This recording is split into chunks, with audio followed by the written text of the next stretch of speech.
lack of cooperation with organs of the United Nations because they lack relevance in this case, but I shall discuss them briefly at the end of my presentation. Mr. President, both parties manifestly disagree on the scope itself of the obligation to punish. In fact, the Gambia generally avoids this question and puts forward an absolute conception of the obligation to punish. Yet nothing in the Convention supports this position. The obligation to punish and the obligation to prevent is an obligation of conduct, not an obligation of result, contrary to what Gambia states. The parties to the Convention have the obligation to use all appropriate means at their disposal to punish the persons responsible for the genocide. An obligation of result aims at achieving a specific outcome, in this case, the punishment of the perpetrators of a genocide. Were we to be faced with an obligation of result, it would be breached if the result reached were different from the one that the state was to ensure. Namely, the individual authors of the genocide would have to be identified, arrested, tried, sentenced, and the sentence carried out for the result to be reached. Yet, at every one of these steps, specific and particular circumstances may lead to adjust the scope of the obligation weighing on the state. And the responsibility of the contracting party would only be involved if it had manifestly not made use of the means it had at its disposal to do so. So it is indeed an obligation of conduct. Moreover, the nature of the obligation to punish is a very theoretical debate which has no practical consequences and purchase in this case, for indeed Gambia has not shown that a genocide has been committed, nor has it identified the perpetrators against whom Myanmar should exercise said obligation to punish. The fact is that the obligation to punish can only be held up against a party if the facts are likely to come within the scope of application of the Convention. This is a requirement linked to the field of application ratione materia of the Convention as a whole. Yet the Gambia tends to refer to a failure to punish the crimes and atrocities against the Rohingya, that's what I'm quoting them, of course, in a general way, or more specifically, failure to punish war crimes committed during the 2016 and 2017 anti-terrorist operations. Yet it is obvious that these do not come under the obligation to punish under the Convention, the Genocide Convention. Leaving some crimes unpunished does not mean that they constitute genocide. As I have said, to be able to say Myanmar has an obligation to punish, the Gambia must show that it is likely a genocide was committed. And this requires at the very least, two sets of accurate statements. First of all, accuracy related to the specific facts and their geographical location. And secondly, accuracy as concerns the persons alleged to have committed the alleged acts of genocide. These basic details are required to establish whether the facts and behaviours at hand are likely to come under the Convention. However, as my colleagues have shown, the allegations of the Gambia are particularly lacking in accuracy.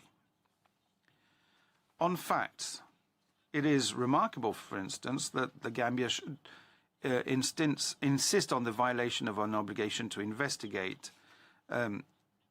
alleged genocidal acts during the 2016 operations. You may recall the first wave of impunity as mentioned by Professor Dargent. And this, even though the Gambia doesn't really detail these facts in its written submissions or in its oral submissions. And that is what my colleague Lee Laurie mentioned extensively yesterday. As concerns the identification of the authors, when you look at the titles of the chapters in its written submissions and over the course of the pleadings, the Gambia generally refers to the Tatmadaws impunity as a state institution, whereas the obligation to punish relates to specifically identified individuals. Insofar as the Tatmadaw as a whole is covered by these allegations, they cannot come under the obligation to punish under the Convention. And the same goes for the repeated allegations on the relating to the judicial system in Myanmar as a whole. Admittedly, at some points, the Gambia did try to identify individuals whose acts may trigger the obligation to punish. To that end, it uses the list of 6 army commanders established by the FFM. Yet, it seems to be using these cases in an indicative manner only, and its final submissions, the Gambia is not asking the court to declare a violation of an obligation to punish specifically related to these individuals. The FFM and the Gambia focus not on the alleged perpetrators, but on those exercising effective control over them. The 6 military commanders thus identified were identified on the basis of the command responsibility. Yet the Gambia has not shown that the obligation to punish applies to these military commanders under the 1948 Convention. En effet, la responsabilité... Indeed, the criminal responsibility of the superior is a principle according to which that person, individually, is criminally responsible for the crimes committed by his subordinate if he knew or should have known that they were committing or were likely to commit such acts, and that the commander did not take the necessary preventative or punishing measures. But the Gambia does not show that Articles 4 and 6 of the Convention, which refer to, and I quote, persons committing genocide or any other of the acts enumerated in Article 3, end quote, it is not shown that those articles require that a superior be criminally responsible for the acts of a subordinate. The very wording of these provisions, I have quoted, do not require a contracting party to punish a military commander who did not commit the acts enumerated in Article 3 for the simple reason that he did not punish those who did commit them. Now, of course, command responsibility is enshrined in the statutes of International Criminal Court and the ICC. Within these responsibility regimes, it therefore applies according to the carefully chosen wording of their specific provisions, which are not found in the Genocide Convention. This is yet another example of the differences between, on the one hand, the way in which individual responsibility for genocide is provided for in international criminal legal texts, and on the other hand, the way in which one may view the responsibility of states under the Convention. On this point as well, the Gambia eludes the debate because in its reply it simply makes the following sweeping statement, and I quote, "Command responsibility for senior officials is a form of state responsibility that falls under the Convention," end quote. That falls within Article 9 of the Convention. No reference or demonstrations follows. Thus, the Gambia has not demonstrated that the facts that it considers as amounting to a failure to punish might come under the scope of the Convention. Members of the Court,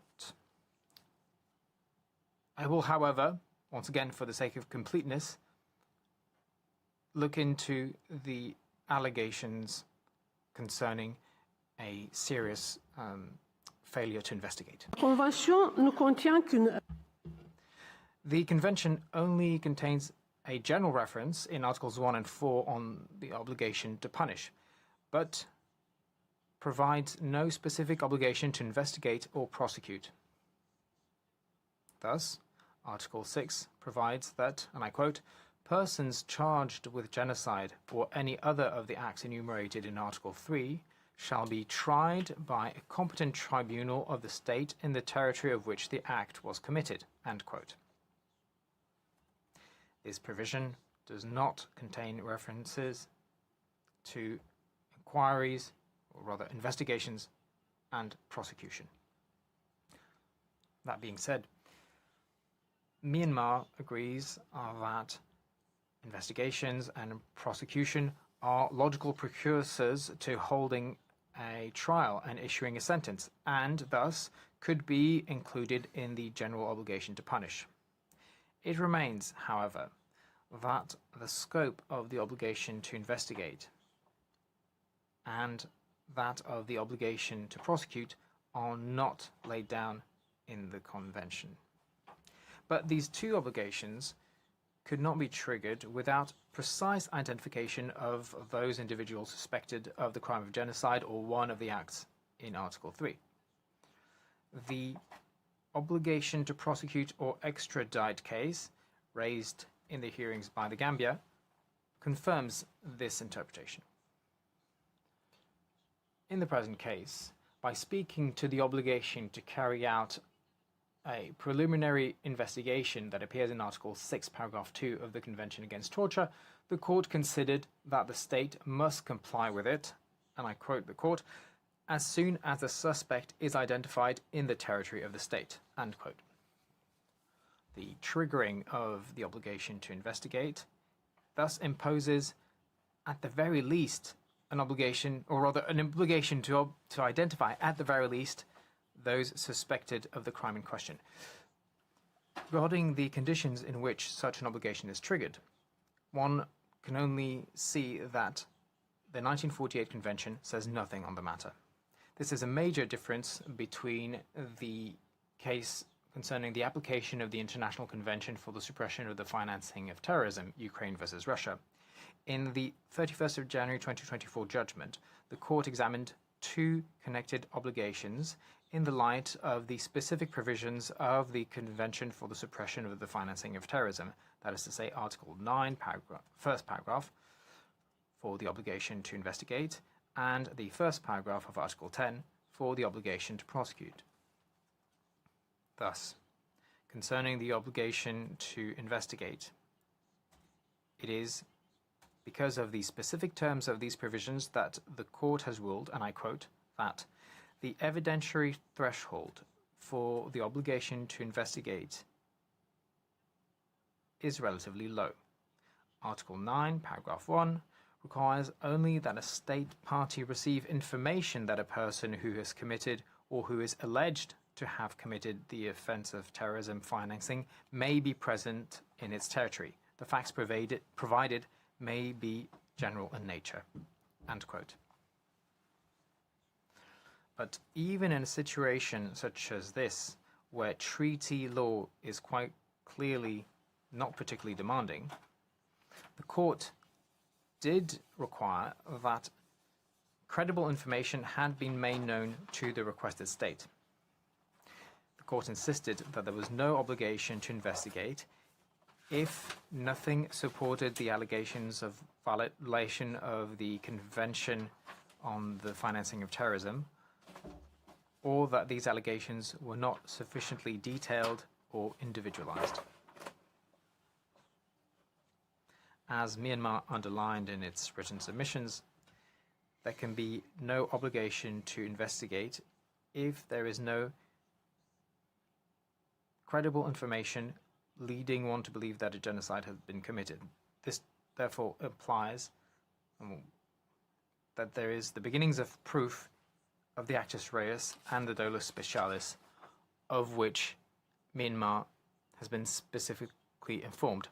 No matter what the Gambia said or the intervening parties that have spoken on this matter, the threshold of the reasonable grounds to believe that genocide has been committed is not too high. In the obligation to prosecute or extradite case, the court decided that Senegal was obligated to initiate preliminary investigations to establish a fact from the moment where complaints had been made before its authorities, and that these authorities, and I quote the court, had reason to suspect Mr. Abre, who was in their territory, of being responsible for acts of torture, end quote. In the present case, there is no identification of presumed perpetrators, as I've said, nor complaints of victims, nor are there other reasons to suspect individuals in particular of having committed genocide. The FFM report does not meet the expected requirements to trigger an obligation to investigate. As I have just said, it focuses on a presumption of command responsibility, which does not amount to one of the forms of responsibility for genocide under the 1948 Convention. In the same way, and as opposed to what the Gambia alleges, the inclusion of the 6 commanders on the list of sanctions adopted by some Western state is not reasonable grounds to launch an investigation. These are simply administrative measures adopted by third parties without a serious examination of the facts. Finally, the university clinic studies that the Gambia is relying on, for lack of a better alternative probably, cannot constitute reliable indicators that there is an obligation to investigate. The Gambia cannot do away with its obligation in terms of the burden of proof by passing it on to Myanmar. It is, however, what it is once again attempting to do when it states that it is for Myanmar to demonstrate that it investigated, condemned, and punished the perpetrators of the crimes committed against the Rohingya. End quote.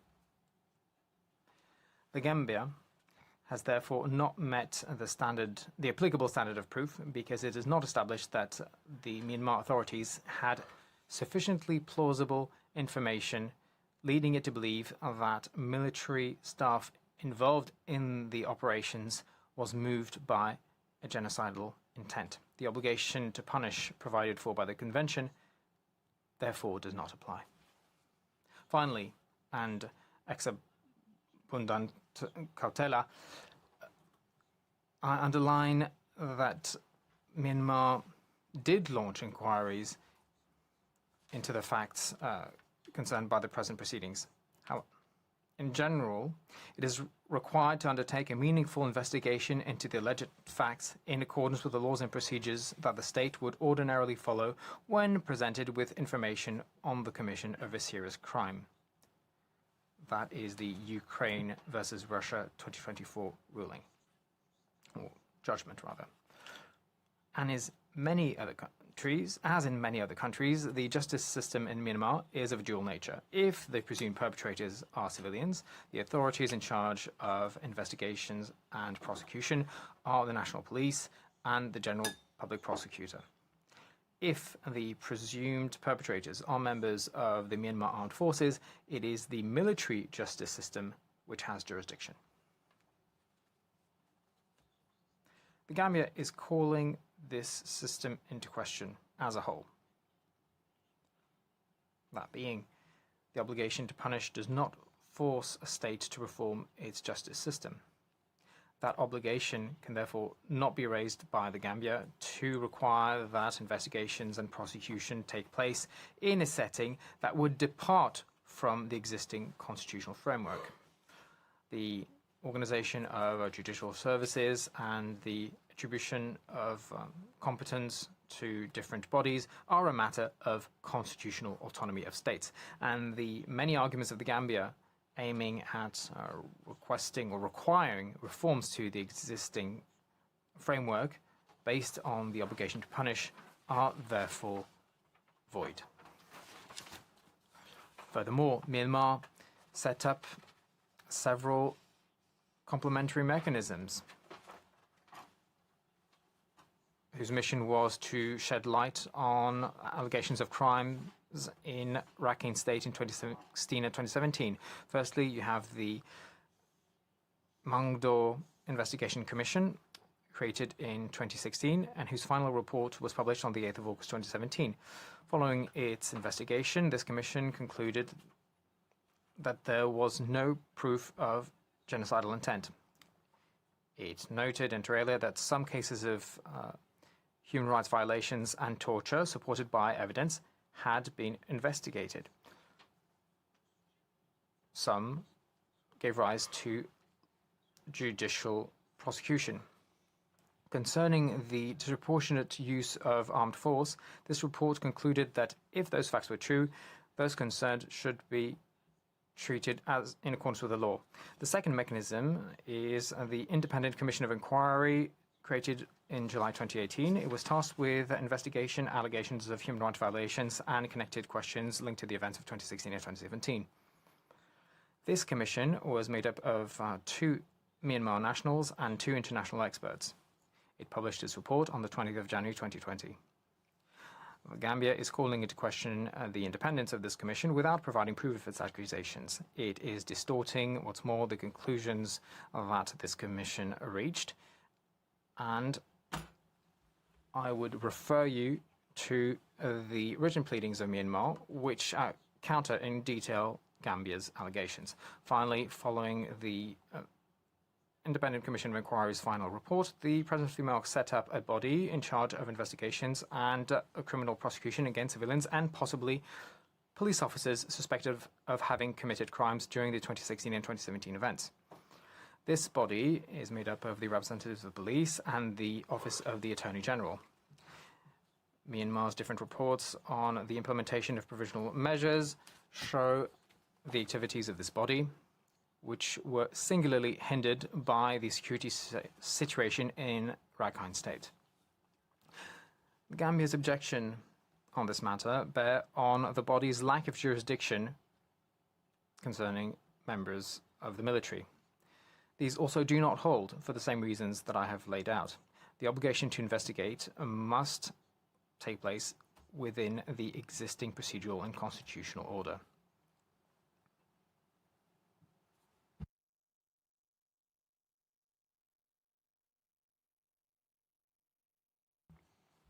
I now come to the obligation to prosecute and to try. As before, I believe it is important to begin by clarifying the nature and the extent of this obligation before I respond to the Gambia's allegations, according to which the prosecution carried out by Myanmar was not serious. From the outset, I would specify that these prosecutions were not started for acts of genocide because there was no proof supporting such an accusation. These discussion of a factual matter are therefore for the sake of completeness. As the court specified in the arrest warrant and Ukraine against Russia 2024 cases, even the specific clauses of audedere audjudicare do not give rise to an absolute obligation to prosecute. The competent authorities of the state parties to the ICSFT retain the responsibility to determine whether prosecution is warranted, based on the available evidence and applicable legal rules." End quote. In these 2 judgments, the court insisted on the discretion that is afforded the seized state. Thus, the obligation to prosecute was formulated in such a way as to leave it to the competent national authorities to decide whether or not to initiate proceedings, thus respecting the independence of states' parties' judicial systems. It follows that the competent authorities involved remain responsible for deciding on whether to initiate a prosecution in the light of the evidence before them and the relevant rules of criminal procedure." End quote.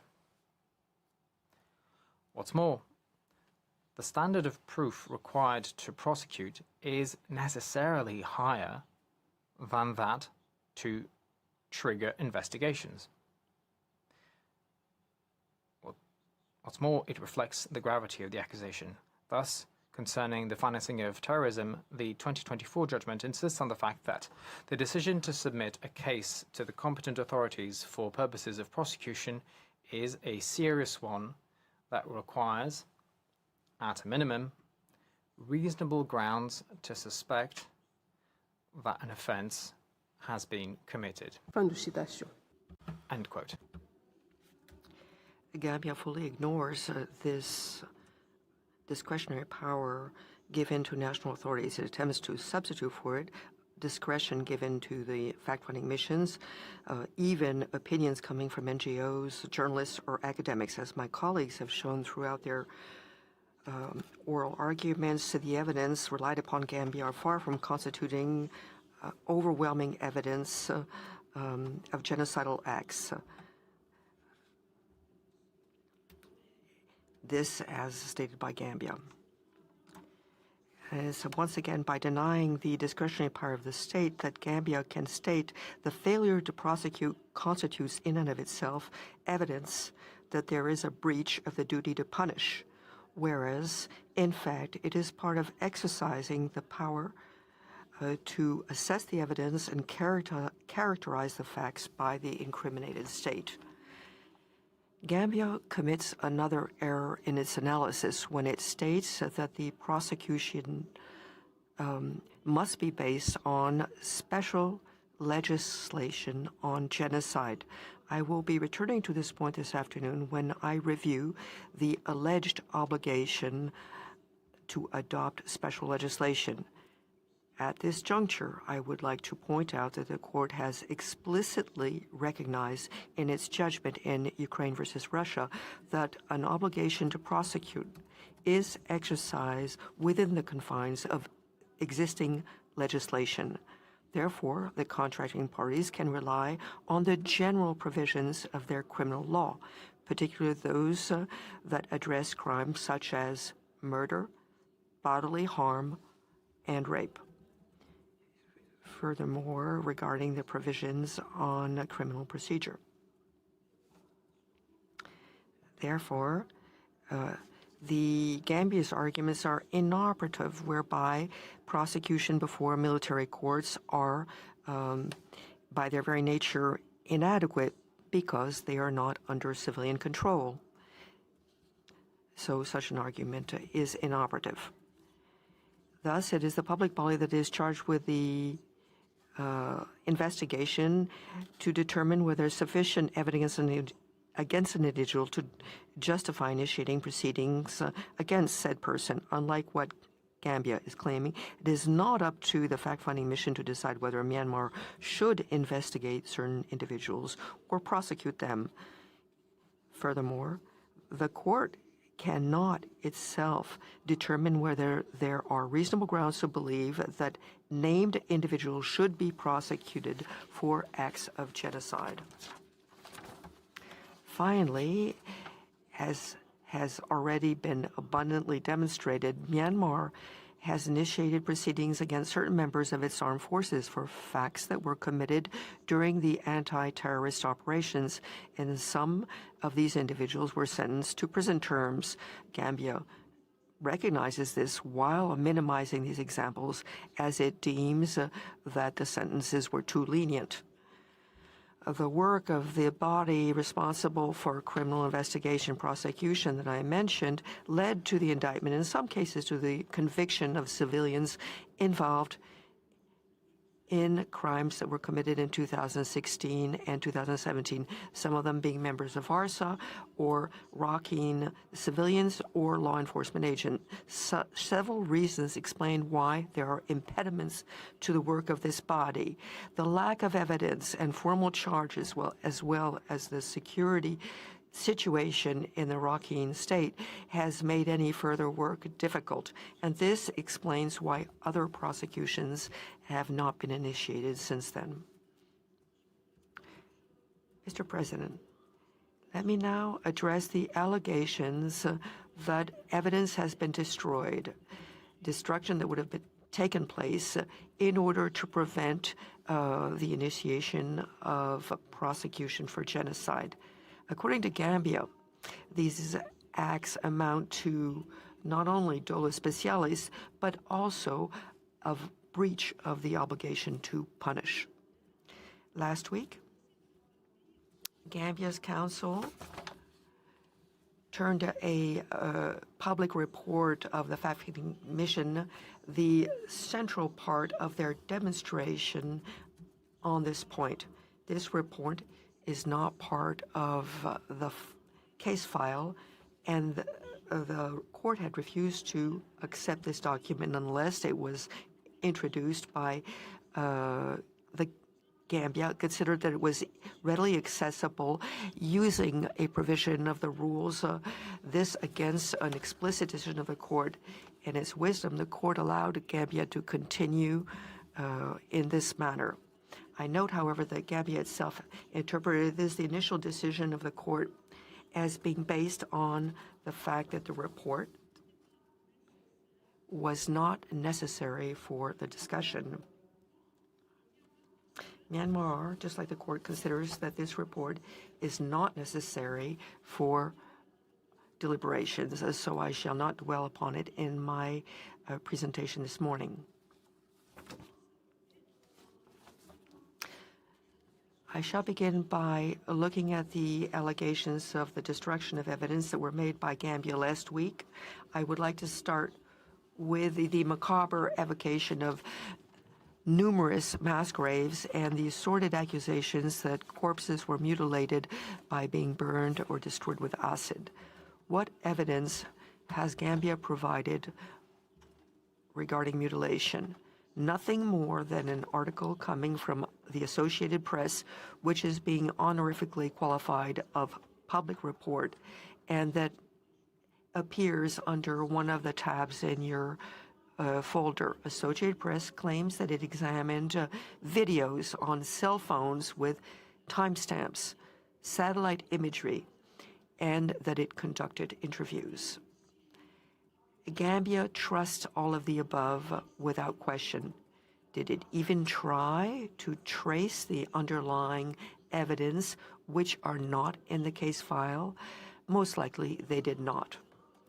Now, let me address the allegations on the burned bodies and the mass graves. Myanmar does not contest that they may exist. Far from that. Provided, of course, that one bears in mind the local and factual background. Indeed, it does not suffice, as Gambia's council attempts to do, to simply invoke in the abstract the rules of international humanitarian law to conclude without further proof that there has been deliberate destruction of evidence and that there is evidence of the existence of genocidal intent. It is not challenged that the operations did lead to casualties amongst the Bengali population.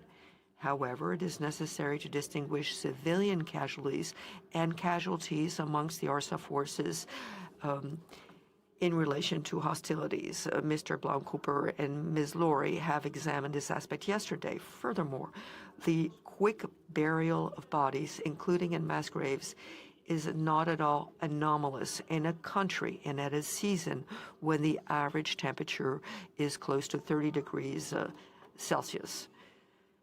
Failing to bury bodies can lead to water sources being contaminated. As for the incineration of bodies, this is a widespread practice, even if it is not necessarily in accordance with Muslim rites. Such practices may clearly be shocking in peacetime, given the concept that we have of the respect that is owed to the dead. But they may not be assessed according to the same criteria in times of fighting and without bearing in mind the local context. This is especially so because burial in mass graves was not only carried out by armed forces or law enforcement agents. Bengali villagers also use such practices if we are to give credence to the fact-finding mission's 2018 report. Gambia is clearly attempting to conceal this information, given that page 188 of the report, where this is mentioned, was removed from Annex 40 appended to its memorial, whereas pages 187 and 189, the preceding and following pages, are both in the annex. Finally, the allegations that there was widespread destruction of Rohingya villages by fire by bulldozers. Gambia deems that this is evidence of dolus specialis for two reasons. First of all, as an indication of genocide and as a practice to destroy evidence to hide the crime. The account by Gambia presents the same lack of evidentiary value as the rest of its arguments. My colleagues have sufficiently repeated this, and I can be succinct. This account raises numerous questions. In what way can these facts constitute evidence of genocide? As such, they come neither under actus reus nor under dolus specialis. Gambis does not even discuss this.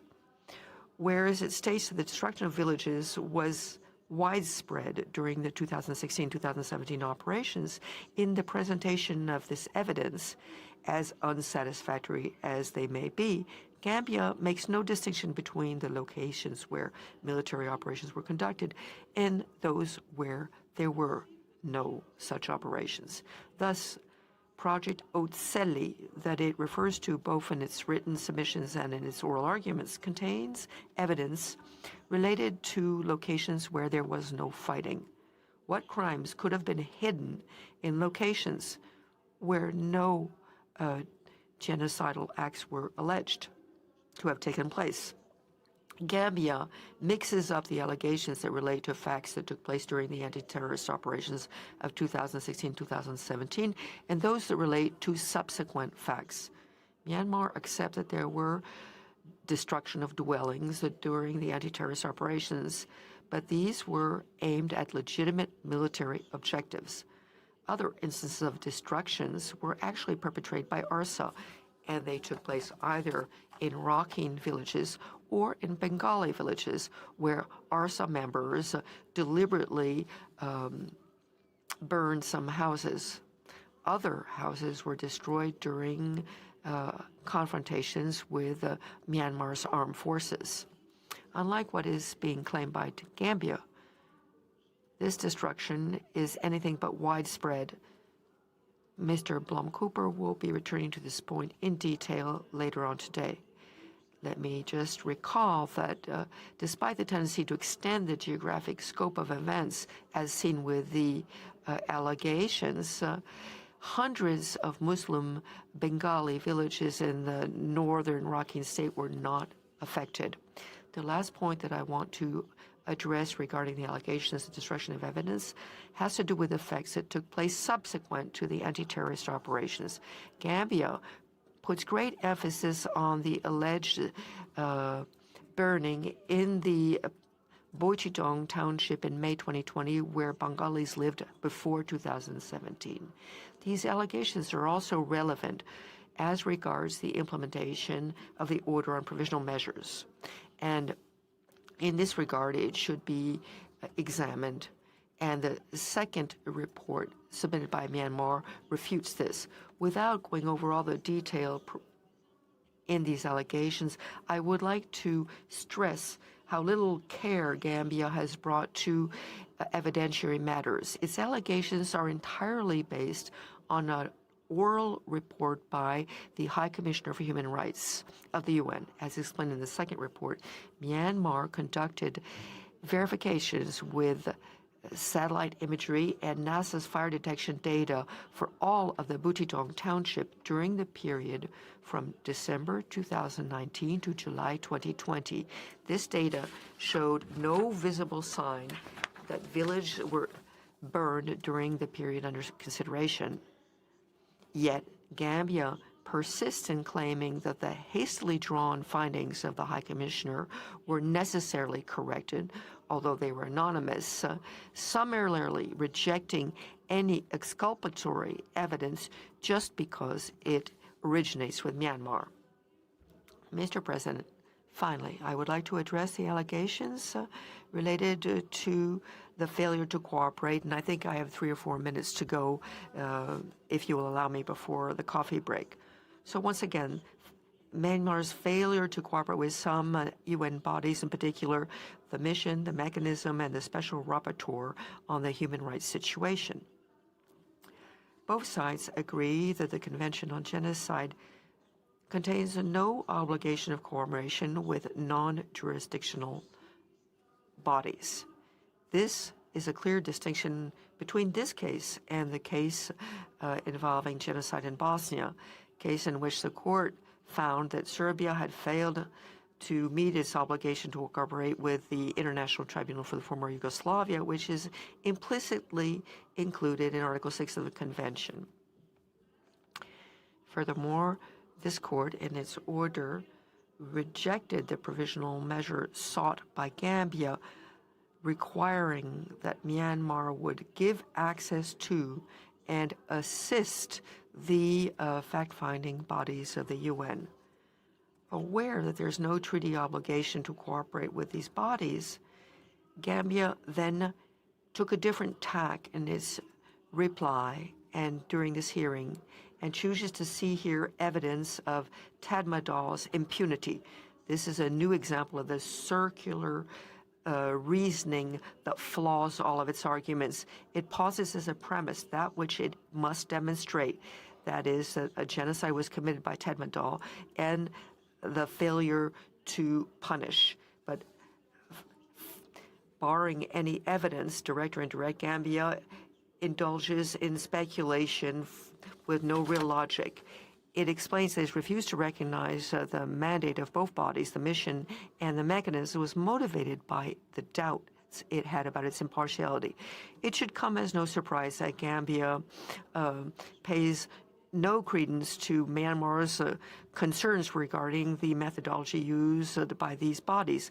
My colleagues have shown just how deficient they are, so I will not dwell upon this. I would like to, however, stress one point. Myanmar has the right to challenge them and has the right to challenge their findings.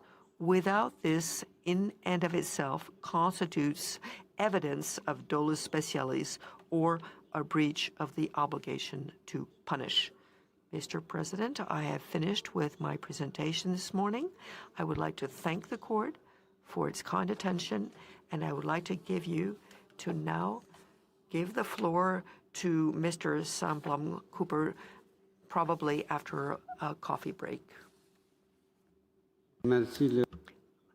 I would like to thank Professor Maron. The next speaker, the court will observe a break of 15 minutes. The sitting is suspended.